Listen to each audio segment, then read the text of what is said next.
Surprisingly, guys, I got fired from that job. In Indonesia and Singapore, the perception of failure is very different. So can you cover more on that? Like, what's the difference? So in Indonesia, you're not allowed to debate with your The overthinking is necessary, but in certain contexts. Hi everyone, my name is Tanya and this is my podcast Seasons of Courage, where we interview inspiring people, uncover their life journeys, and hopefully this can give you guys the courage to take important steps in your life. So let's dive in. Today we are talking about the courage to fail with my friend Monica. So welcome, Monica. So nice to have you here. And actually, let me introduce you first. So Monica is Indonesian. She has been based in Singapore for 20 over years. So she came to Singapore alone and then met her husband. The husband is from New Zealand. Then you guys have 3 kids, right? And Monica has a vast corporate experience in marketing agencies, like really big companies like Ogilvy. And now, recently, like a year ago, she started her own company, a very inspiring business where she actually supports top marketing talent from Indonesia, and she helps them to work with international companies. So basically you guys, your marketing agency, you work with Singapore businesses, right? And you help them to do some creative work, right? Yeah. So I think Monica really inspired me in so many ways. First of all, her integrity, the way you treat your team, the way you treat your staff, the way you treat your clients. And I was also very impressed with how she really gave me lots of ideas just for free, just giving back, you know. And this is really rare to see such a sincere person with such a high level of integrity and values. So I realized that the first time we met, I realized you would be such a great guest for my podcast. And I know that you are successful, you have such an interesting life, but I know that behind all that, there are lots of failures, lots of obstacles, and a very long journey that you have been through. So I guess everyone would be really happy to hear that. And I think you would be a really great person to talk about the courage to fail. And it can relate, I feel, a lot to Indonesians as well, and to everyone really, like we are so afraid to fail, right? Yes. What do you think about that? Well, salam kenal semua. I cannot summarize myself better than that. So thank you very much, Tanya, to have me here. We just met once, didn't we? Yeah. Yeah, and then I think there were many conversations following that. So I'm glad to be here. Nice to meet everybody. But yeah, I think for today, this word failure, right? It's a big word, and then everybody tried to avoid it in that sense. But you know what?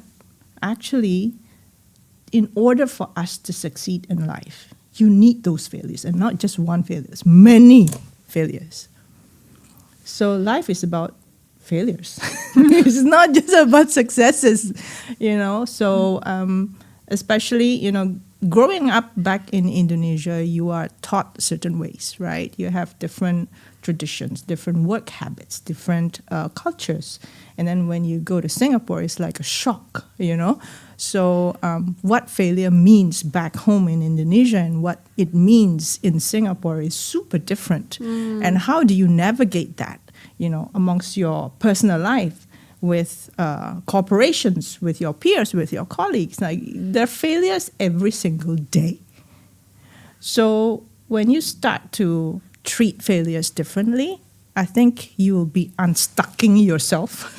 And maybe you see the world in a different way, or you even see the problems in front of you in a different way. Maybe. So maybe we can uncover that a little bit, yes. So when was the time when you started to treat failures differently, and was it before you came to Singapore, or how did you even because previously we also talked about change, right? So and it was a big change for you to move from Jakarta, right, to Singapore. And then what was that period like for you?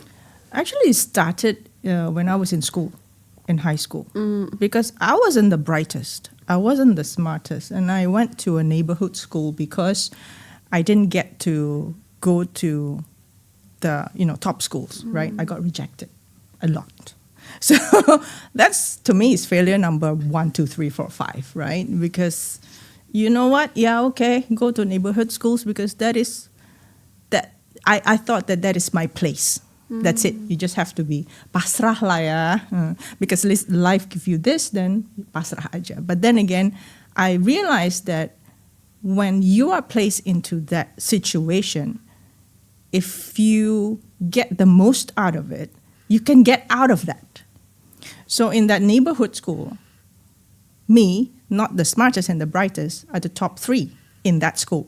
So I got scholarship. So my parents do not have to pay for my tuition in high school. I was like, that's a blessing in disguise, isn't it? Nice. Were you just really determined to I just did my best. Okay. Right? My best is not probably the top 1 or 2 percent back then, but that was my best. And then from there, then, I didn't get to go to the universities that I want, right? The Ivy League in Indonesia. No, I just go to average university. And I did my best, and then I got to work, and that's my first job. I did my best.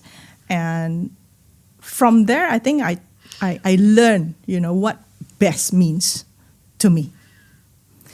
And surprisingly, when I worked, my first job, I did my best, and it brought me here to Singapore. Wow. I mean... So I'm just curious, what from that school years, what gave you the motivation to do your best? Did you have an end goal? Like, why did you do your best? No, I was clueless. I didn't know what I'm doing. Were you just hardworking? Were you just... Not really. I think in the first place, I don't like to study. That is my big secret. I don't like to study. I think practical, doing things, like working to me is more motivational, more, I'm passionate about working rather than studying. So maybe that step when, you get your first job and then you start to go into the corporate world, the working is like, oh, I can do this. Oh, I get results. Oh, the company is making money. I'm contributing to the business. That clicks. It's like your work brings value, right? Yeah. Okay. So that is... It brings up your confidence as well, right? Mm-hmm. And it's important also to work with a good company with, supporting bosses and peers as well, because then it can really level you up and lift you up.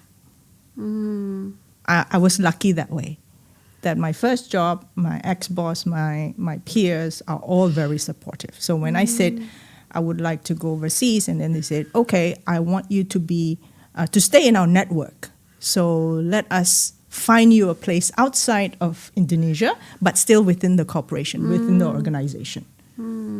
So I'm here, yeah. So what helped you at that time was just doing your best, right? Up until that first job, right? And on and on. Actually, you brought up a good point, right? Then, when I said, okay, I did my best, I can do this, then I know what I want. Before, I didn't know what I want. So when I know what I wanted, I was like, I want to... I was just thinking to myself, is this it? I want to be challenged. I want to do more. And back then, I said, many of my friends had the luxury to study abroad. So they went to the high school and university in the US, in Australia. I didn't get to do that because, we're not wealthy family, right? So through that work, I still find ways to get out. So I know that the companies and global organizations with offices around the world, I say, can I work from that office? Wow. So I know what I want to, I ask for it. I really love that because I think so many people are afraid to ask, right? Yes. and that's why they actually never get something Yes. that they want. Yes. And I believe you also mentioned this when we first met, right? So how did it? Why was your mindset so different from a typical person in that sense? What think, made you yeah, courageous enough to ask actually for what you want? maybe also the pressure from my father, because my father wanted me to go abroad and then just experience it, but we just couldn't. There's no money. Yeah, no As opportunity. parents, Yeah. they're like, oh my gosh, I want you to have the best study, but I just cannot afford it. So the pressure was there since the beginning. I know that it was in their mind. So I thought maybe if I can make my own way, it's another way to make them proud. So I will find ways to. So it's the support as well. And then I listen to my friends that are in Berkeley in the US, and when I was like, oh, I'm having a great time, I was like, I want that too. So having a vision and having that exposure, I guess, from broadens your peers, mind, right? Yes, from your network, it can influence your vision or your ambition, maybe. And nowadays, maybe we don't necessarily need to have friends who study in Berkeley, or we can find these people online, Yeah. right? We can Yes. follow these people. Yeah. So naturally, we have exposure. But I feel it's really important not to compare yourself to these people, which can demotivate you. Yes. But you need to take it as a motivation, right? As inspiration. For me, it's always like, if he can do that, I can do that too. So I just like to ask myself, can I really do that? Or maybe I don't like what he does, all the studying in the Ivy League. It's like, that's not me. But is there another way? So that is what makes me curious. Curiosity, yeah, it's important. Curiosity is very dangerous, guys. But at the same time, it's very exciting. So Yeah, but how about that fear of failure? Like when you came to Singapore, were you afraid to Oh, fail, yes. make mistakes? of course. Yeah, so how did you overcome that? There's a lot of pressure, right? Because your boss trusted you. It's like handing you over to another boss here. It's like, I have to save his face too. I can't fail. So, yeah, I mean, that pressure is real, was real. And it takes several failures, basically, Surprisingly, guys, I got fired from that job, Oh, really? from that first job. Oh. Not because of my fault. I can't say much, but That's unexpected. yeah. And then they said, Monica, you have one day, pack your bags and leave. Oh, no. How long did you work there? Oh, 9 months. Only 9 Yeah. months. Wow. But That- I was happy as well to get out because the situation was just not very supportive. Sometimes, again, guys, you think that you are come to a place where everything's going to be perfect. Well, it can That's be life, it can right? be this or that, right? That was the extreme part. But from there, that was like, oh my gosh, does it mean that I have to go home? But you know what? In the first place, it wasn't my fault. So I spoke to the boss that fired me, and I said, well, you keep my employment pass until I get another job, because this is not my fault. It's you or the client that would like, to to- end my service. Right? So he said, yes, Monica, we will keep your employment pass until you get the next job. And That's he kept that promise. In the first place, you should not be the one making mistakes. But yeah, unfortunate, right? It's like, I was like, wow, okay, one day I'll pack my bags and then, But that's my amazing goodness. how, again, you asked for what you want, right? Yes. I'm sure he would not extend your EP if Yeah, you yes, didn't, if you I had- didn't ask, Yeah, that's yeah. right, correct. Wow, that's really... So what did that situation teach you?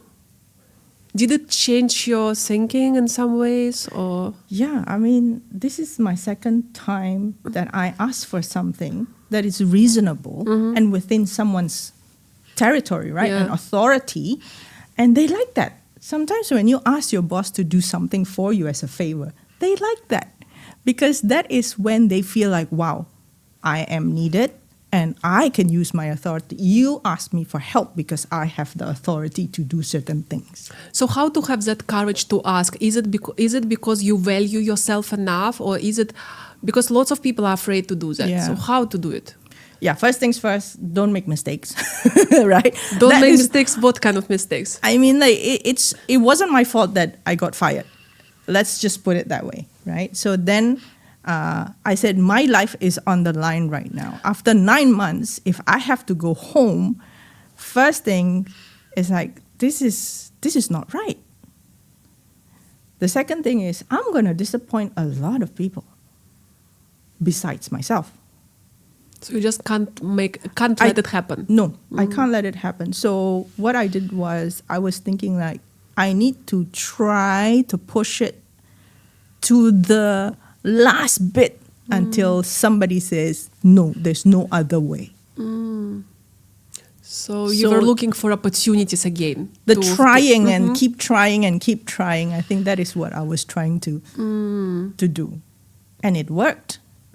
I got the other job within less than 1 month, and the employment pass, moved from there, and then the month after, I got my PR. So only 3 months I got my PR because, again, it's kiasunas, right, in Singapore, right? The first thing that you do after you have your employment pass after 6 months, I applied for the PR.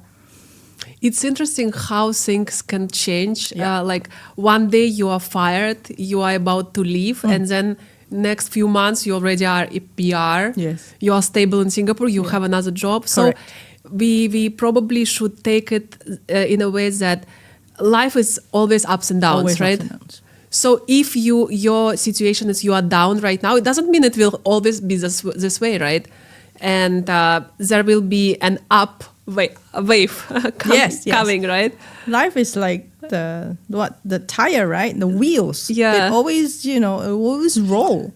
Yeah. Wherever you like it or not. I mean, today is nice. Tomorrow it may not be as nice. But yeah, everything shall pass. So yeah. And talking about the fear, the courage to fail and fear of failure, like how did it change? Like let's say compared to Monica who lived in Indonesia to Monica who is in Singapore right now, or after you came to Singapore, how did it transform? Maybe it is always in me. Whatever this that I have right now, maybe is always in me. But in Singapore, it's just, makes it more, it just jumps out, right? Because the environment here, the work ethics, the tradition, the culture, it just allows me to be me. More me than to bloom. Yeah, it's like something is just like explodes, right? So, this is me. I can do this. Like, this is Mon. Maybe it's... What is that? I don't know. It's just about the culture. Be open, be okay asking questions, having a discussion, without feeling like somebody is trying to get you. And then everybody, that you talk to always have the... ada udang di balik batu, guys. There's always an intention at some the back. agenda. Some agenda or something. Very suspicious, right? But Singapore taught me a lot, obviously, right? From the way we work. That is transparent, is honest. We debate. That's one thing that I've never done in Indonesia. Debate. Oh, so in Indonesia, you're not allowed to debate with your managers. Not necessarily allow or don't allow. People just don't do it. It's not part of something culture. that we do. Yes, it's not part of it. You don't debate your elder, your senior. You can lose your job. Sadly. And in Singapore, it's okay. In Singapore, of course. For me, the value is respect. You respect other people's opinions. You respect other people's ideas. You respect the other people too, right? When you do that, then the conversation is because of that topic. It's not because of you. Yeah. But I think back home there's a lot of avoidance to that, because first is we don't ask questions during the meeting. This is my observation. I don't know whether we still do that, right? The difference between working in Indonesia and in Singapore. In Indonesia, you have a meeting, 1 or 2 people will talk, the rest will just listen.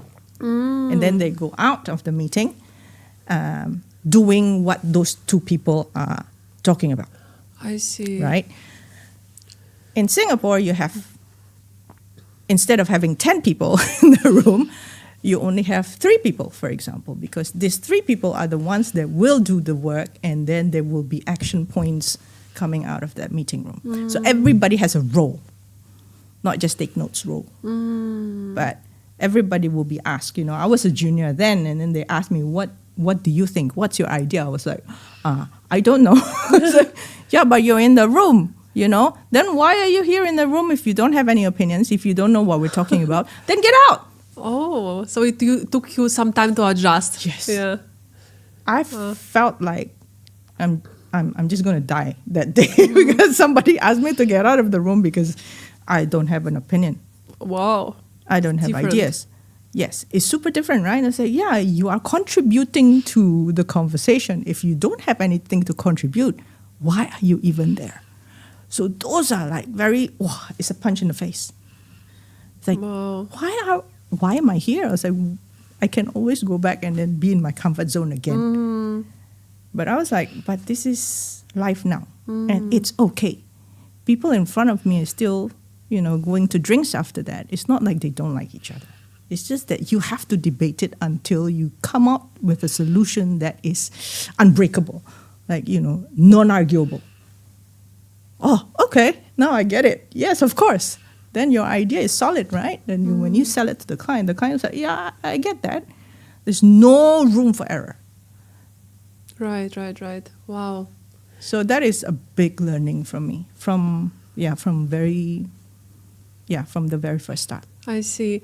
And you mentioned before that you, in Indonesia and Singapore, as a perception of failure is very different. So can you cover more on that? Like, what's the difference?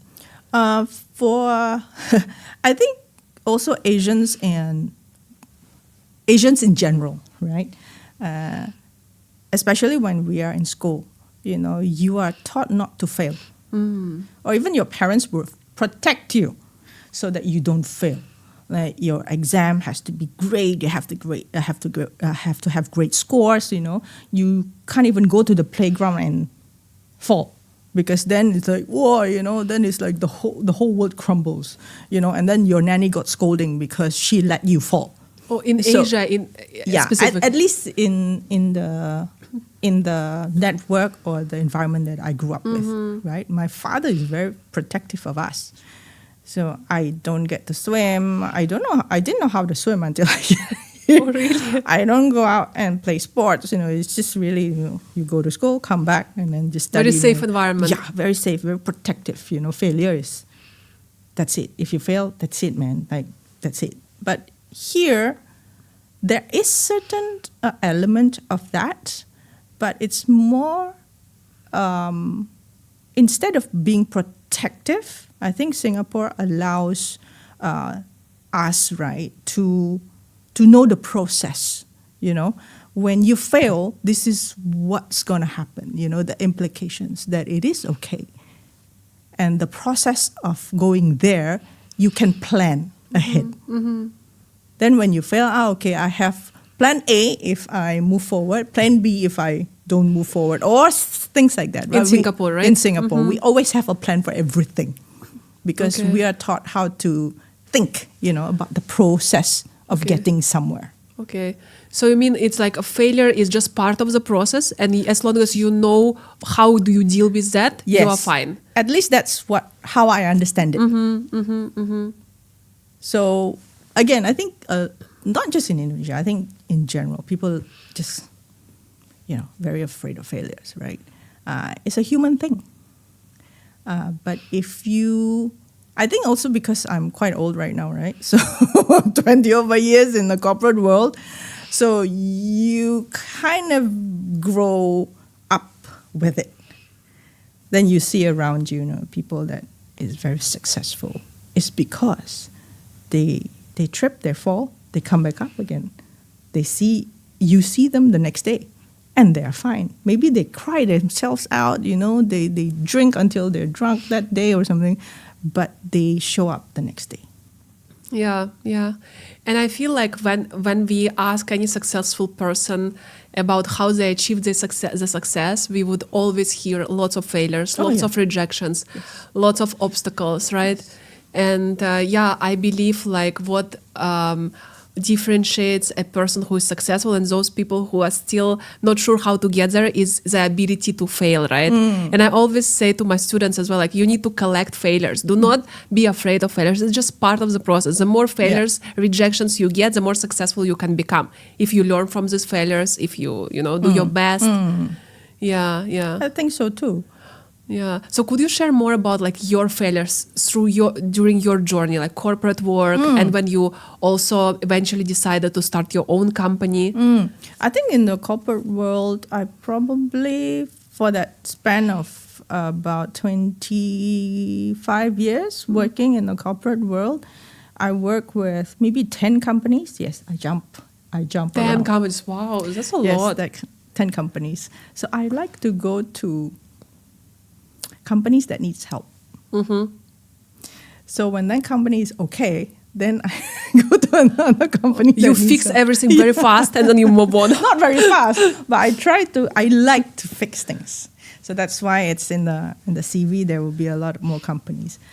So out of the 10, maybe things didn't work out for maybe 3 or 4 of them.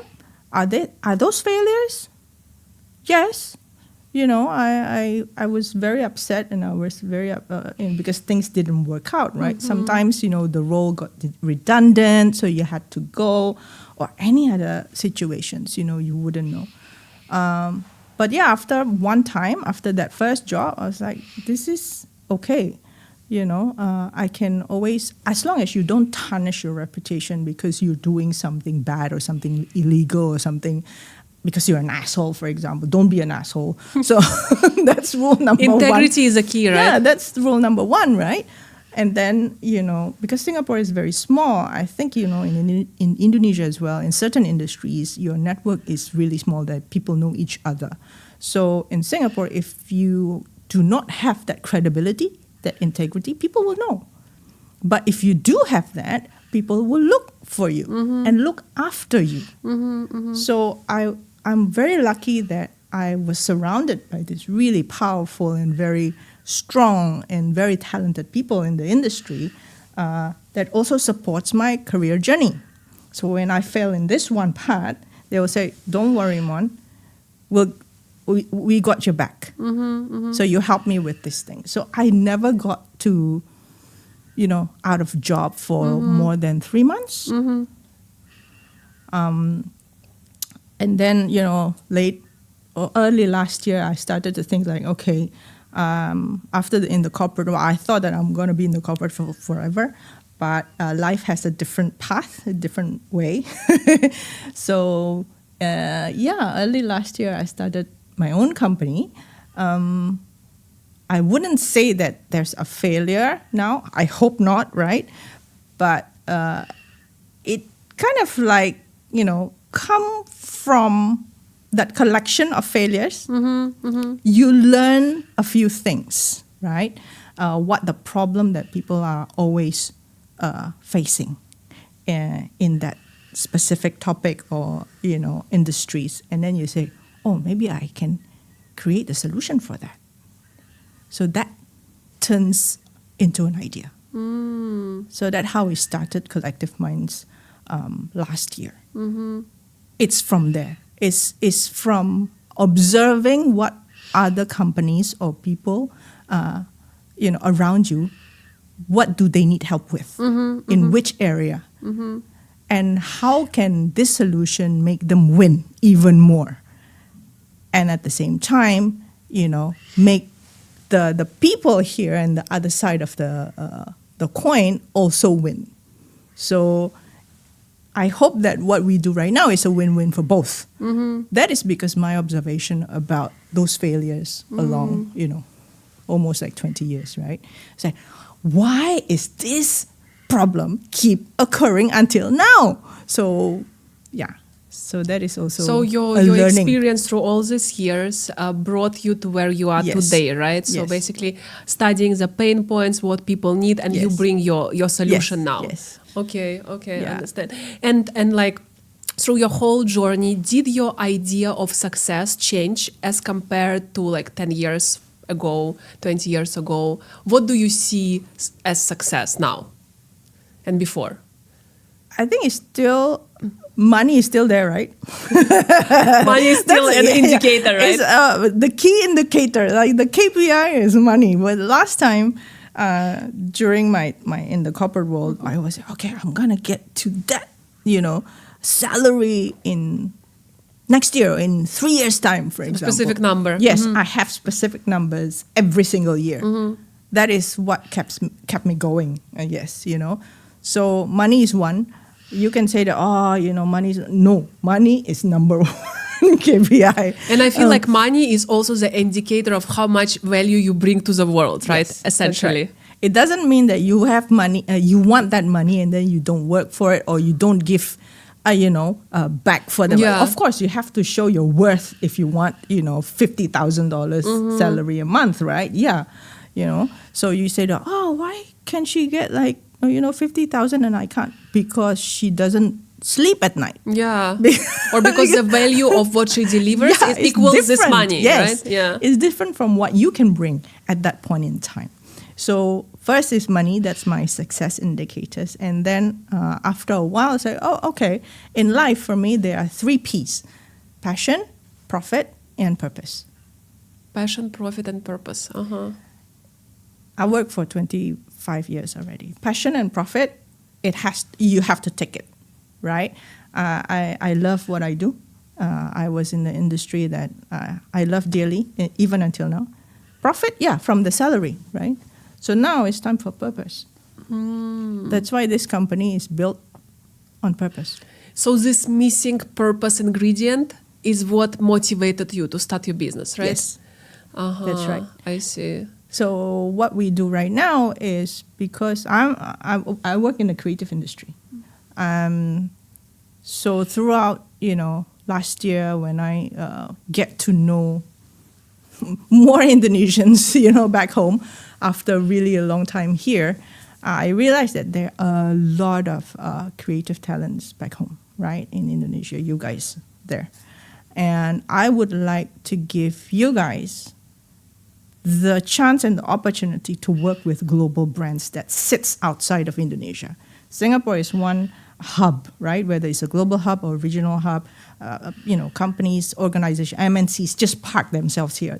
They're home to a lot of MNCs in here, and I do have the access, I guess, to that. So I am giving that access to, the creative talents back home. So that is the purpose of the business. It makes it meaningful, right? It has to be meaningful. Otherwise, it's not a business for me. Okay. So when you started this business, because it's such a big shift, right? From corporate, secure, good salary. Yes. Like, did you have that fear of failure at that time? Like, should I do this, The should I do this? Yes. Okay. I procrastinate a lot because I wasn't born an entrepreneur. I was born a worker, right? But my husband is an entrepreneur, from a worker to an entrepreneur from many, many years ago. So he said, you shouldn't be worried about money because, when you do a business model, right, you have to make sure that it is profitable. It's purposeful, yes, but it has to make money so that you can keep investing. Yeah. So we came up with a model that makes sense. So from there, because we kind of like plan it really meticulously, I guess, I'm not afraid of failure now. So it means that the way to actually make the fear of failure less impactful is to plan, like you said before, right? Yeah. To have plan A, B, C, what happens, right? So you have all that in place. Yes. Okay. But isn't it the same as overthinking? Not really. It's not the Overthinking is something that you don't plan, but you think that is the result of it. planning and overthinking about what the result could be, maybe there are, it's interconnected. Sometimes, the overthinking is necessary, but in certain contexts. So how to find that limit? Like, okay, I prepare for some of the ABC scenarios, but I don't overthink. I still will do it, The difference is the ones that say, oh, you're overthinking it. Yeah. Those are the people that don't try. Yeah, they don't take action. They don't even take action for the plan A. For me, if I said, I have 3 plans, I'm overthinking it. Yes, in the first place, to make those 3 plans, I have to overthink a bit, right? But I will activate A first. So it's not the question of whether or not you will do it. You will still do it. Yeah. It's just that what is the ways that you will do it, and what are the guardrails. If this one fails, and then how do you activate Plan B without falling too deep? Yeah. Okay. Got it. And how to deal with that overthinking mindset that kills action? Do you have any recipe for this? Try it. You try, overthink, but you still do it. Yeah. You have an idea, instead of like planning it for... We have this one method. Actually, it's an A/B testing, right? I work in one of the creative agencies, and we pitch a lot. We A/B test. There's one pitch that we spent about 3 to 4 weeks. We ask the client, we push the client, give us 3 to 4 weeks because we're going to give you the best out of the best proposal. The other one, similar scope, yeah. The other one, we said we give the team 1 week. And then when the result comes out, it is the same. It's similar of what that 4 weeks give you and then 1 week give you. For me, it is tested. So if I have an idea, I would probably spend less time thinking about it. I will plan it, and then I will, as you plan it, as you go along planning it, I will already take the first step, second step, and then you twist and optimize along the way. Then your plan can change. That's fine. I think this is what K-drama does too. Oh, really? Yes. I read an article, I don't know whether it's true or not. So they launched the episode when, maybe episode 1 to 3, while 4 to 6 is still shooting. But they will track what the current ratings, what other people are saying. And this 4 to 6 can change. That's why some of the really successful ones really get the ratings up because the scenarios, right, is per what you guys want. Oh, so they take into account for the feedback. And they don't it's rush. Optimized. Yeah, it's optimized. It's optimizing, monitoring it, optimizing it, and then test it. It's like when you walk on the way appears, right? Yes. I really love that. Yes. So you can't really know the whole way. You can't. To walk. Yeah. It's the future. Nobody knows the future. But when I don't know what's going to happen today, but I know for sure, I trust Tatiana in my heart that yes, we're going to have a really good conversation. And I make sure that I put my best foot forward, and then Tatiana would do that too. And then what happens after this? I don't know. Maybe we have some dinner, maybe or we don't talk to each other anymore. I don't know. But, this is the thing that you just You do your best with whatever you know right now, and then you adjust along the way. Yes. Yeah. You have to adjust.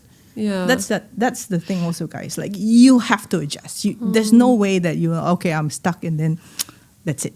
When you adjust, different ideas might come in. Yeah, exactly.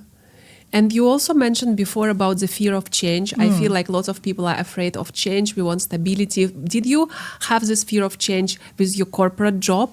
Because you had a very stable job, right? So how did you overcome that? I turned to my family. Oh, okay. My family is my biggest support. When I say my family, is my husband. So, your partner in life is very, very important. Oh, yeah. It can either make you or break you. Yes. It doesn't mean that it's all good, right? We've been married since 2007. Wow. It's not like every day is, is Of course, Valentine's Day. It's not like that. But somebody that you can discuss with, somebody that can debate with you, give you another perspective. perspective for your own good. That is very important, right? So that person is thinking about what is best for you. Like, for example, the business, he said, let's put together a model that plays on your strength and at the same time makes sense financially. That's what he told me. So I was like, I like you. So you had still his support, encouragement, and it kind of like pushed you to also to take action, right? Yes. Sometimes you don't realize that your family is your biggest support because you go back from the office, right? You're stressed out, and then somebody say, "Oh, how's your day?" Like that, lor. That's it, and you don't want to talk about it and everything. But actually, your partner might be the person that you can rely on the most. What I hear from people is that sometimes they're even afraid to tell their family about what they're doing because they what will they think about me? Will they that's right. say that I will fail? Will they discourage me? So how to actually choose the right people to support you? Well, in the first place, you have to pick the right people for your partner, right? Once, what is the recipe? You're stuck with that. I don't know, But yeah, I mean, recipe, I have no idea. Someone who is supportive of you and wishes you the best of success, right? And like on your side, by your side, or yeah. So maybe I can't really summarize what those are, but when we were dating, he knows that I am crazy or I love what I do, right, at work. He doesn't try to change me. He will never say, you work don't too work much. anymore. Yeah. You work too much. Well, you this is who you are, yeah, right? This is me, and he likes that of me. So from the very beginning. So even when I said, I was pregnant with my first one, I said, I can be a housewife. And then he looked at me and said, you think? Let's put a bet that, before your maternity leave even ends, you want to get back to work. And he was right. He knows you so well. He knows me so well. And he didn't try to change that. Wow, that's amazing. That's amazing. So I think that maybe one indicator. Someone who really accepts you the way you are, right? And you don't have to perform someone else. For you to do that.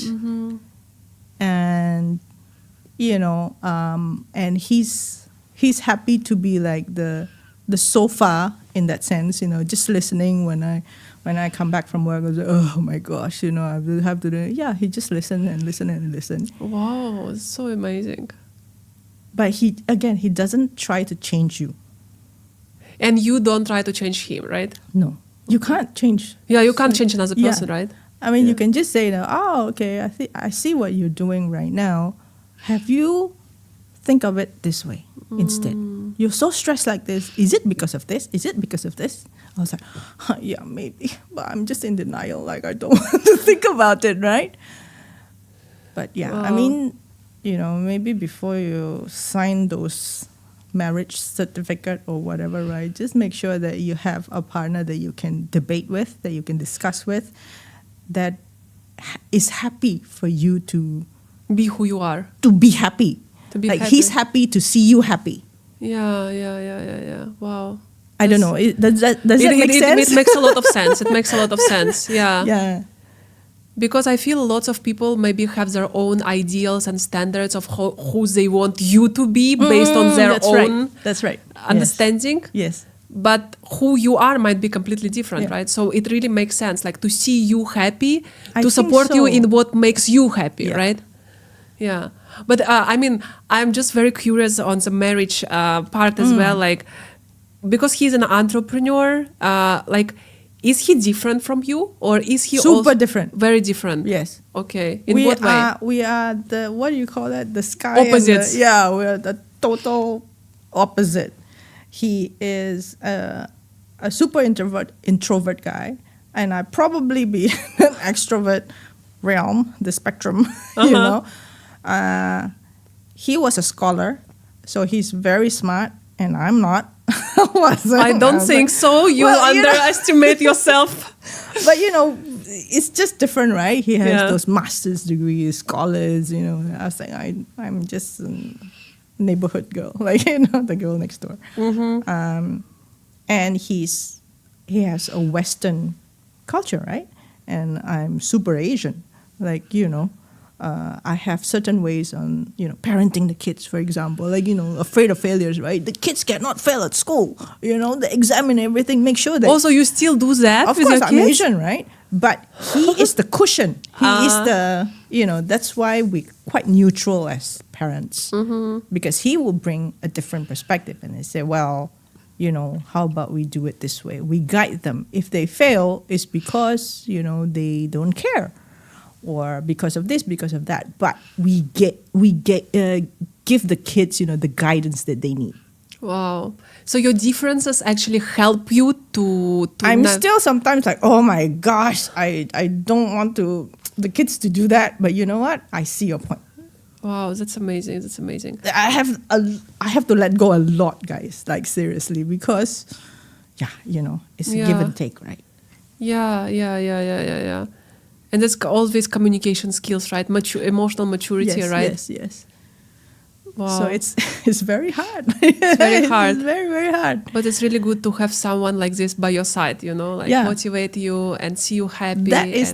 That's the essence, I think. That is the key. And I feel, even when we first met, I really felt the way you talked about your husband, that I could feel like he's just happy you going out there, meeting people, doing what you're passionate about, Yes. And he can take care of the kids, right? Helping you. And if he wants to do what he's passionate about, go ahead and do it.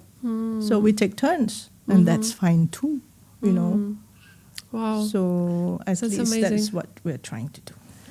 Super amazing, amazing story.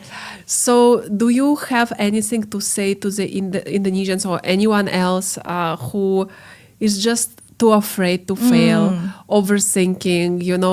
Maybe don't think that they have the support that they need to start something new. Like, what would be your first advice?